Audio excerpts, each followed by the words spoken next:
पुंडलीकवरदारी विठ्ठल श्री ज्ञानदेव पंढरीनाथ भगवान की जय। माऊली ज्ञानेश्वर महाराज की जय। जगद्गुरु तुकाराम महाराज की जय। श्री गुरु मुक्तिराम महाराज की जय। ओम नमो भगवते वासुदेवाय नमः। श्री शुकदेव भगवान परीक्षित राजाला हा उपदेश करताय की राजा, कशा कशा प्रकारे कोणाकोणाचा संवाद श्रीमद भागवत कथेने अनेकदा केलेला आहे। त्यामध्ये आपण मागच्या भागात पाहिलं की 12 नरकांचं चिंतन केलं। आता 13व्या क्रमांकाचा नरक आहे, त्या नरकाचं नाव आहे वैतरणी नदी।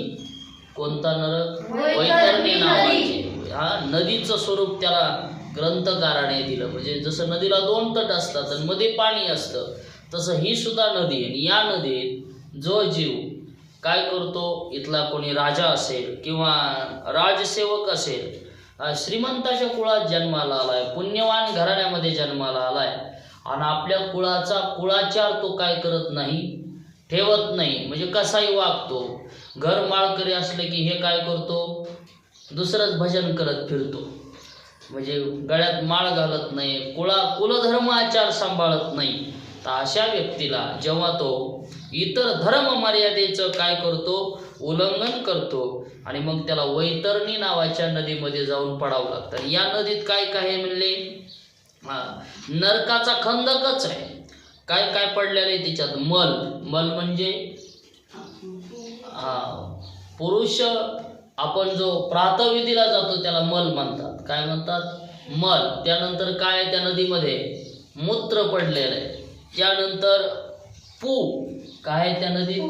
पू। त्यानंतर रक्त, शरीरातलं रक्त, हे डोक्याचे काढून टाकलेले केस कोणत्या नदीत आहे?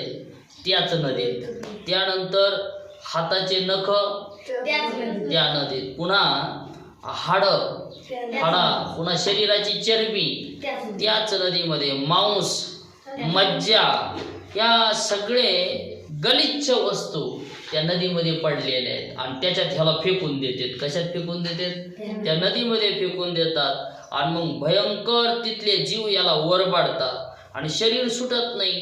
केलेले पाप पुन्हा पुन्हा याला आठवायला लागतात आणि मनोमन कष्टी होऊन त्या नदीमध्ये पडावं लागतं। म्हणून आपल्या कुळाचा कुळधर्माचार आपण काय केला पाहिजे, पाळला पाहिजे।